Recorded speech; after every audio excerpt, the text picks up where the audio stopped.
Vamos falar sobre O Mal Não Existe, o longa mais recente do Ryusuke Hamaguchi, o diretor de trabalhos como Drive My Car e Roda do Destino.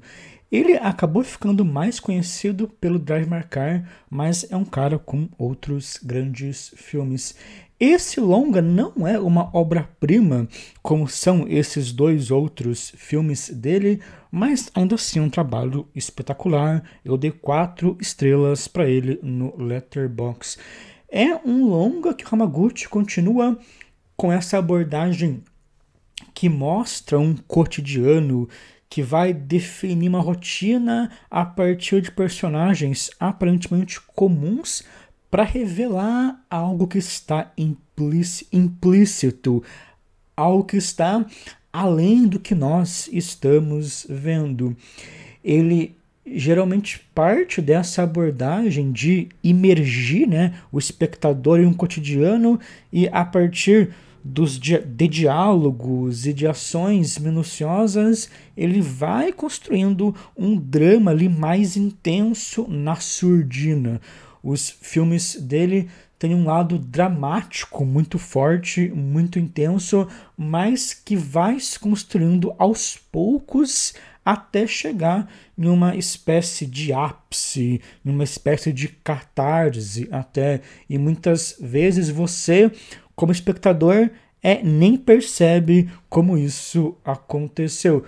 Você estava ali tão imerso naquele mundo que nem percebeu como o diretor fez algo tão intenso e tão expressivo assim. Esse longa segue o dia a dia dos habitantes de uma pequena cidade após eles ficarem sabendo que uma empresa vai construir uma espécie de área de camping gourmet. E ele se foca em especial na rotina do Takumi, um homem de poucas palavras que faz serviços gerais para aquela comunidade e da sua filha, que é uma criança. Uma coisa que esse filme trabalha desde a primeira cena é com uma ideia de perigo ou de violência iminente. Você tem personagens passando por situações que poderiam ser de risco, mas a partir de um olhar mais sereno, mais contemplativo. Ele já abre ali com o Takumi lidando com a motosserra e com o machado, o caminho que a sua filha percorre para volta da escola passa por uma floresta em que as pessoas estão caçando, em um debate entre os habitantes da cidade e a empresa que vai construir o camping, rola um clima ali bem hostil, com uma violência também implícita. Então, existe sempre essa ideia de algo ruim que pode ocorrer a qualquer momento e nós somos apenas observadores distantes daquilo. Mesmo a decupagem do diretor passa um pouco essa questão de iminência, porque é uma decupagem que nunca dá a devida atenção apenas a uma ação ou apenas a um personagem. É um diretor que usa muitos planos gerais em que os aspectos dos cenários e os objetos de cena estão sempre muito bem integrados em toda a ação. Em alguns momentos, ele até se foca em detalhes específicos dos cenários e ambientes, mas no geral é um diretor que mantém uma aparente distância dos seus personagens. Eu digo aparente distância porque uma coisa que ele trabalha muito nas suas obras é essa espécie aí de drama contido. Os personagens não mostram totalmente o que se passa com eles. A decupagem também não revela isso, mas existe um certo acúmulo de ações e uma certa dilatação do tempo, um certo alongamento ali do tempo das cenas que vai nos dando algumas indicações e que faz com que o drama aos poucos se construa. E aí, em uma cena-chave, existe uma catarse, entre aspas. Existe ali um momento dos seus filmes em que esse drama ou essa outra emoção que estava sendo gestada de modo implícito vem à tona finalmente. Por exemplo, no final do Drive My Car, quando os dois personagens se abraçam e se confortam, a gente percebe essa intensidade finalmente vindo à tona. E no caso desse longa, isso acontece no final de modo bastante surpreendente. Agora eu quero comentar um pouco do final do filme, então se você não quer saber de spoilers, não veja essa parte do vídeo.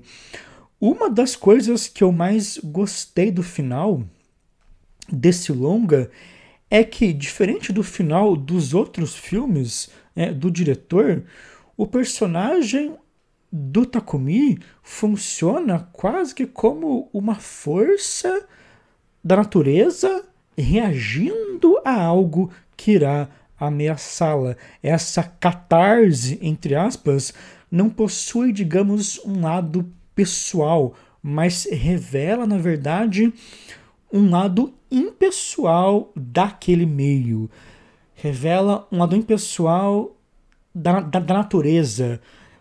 Revela um instinto de sobrevivência da natureza.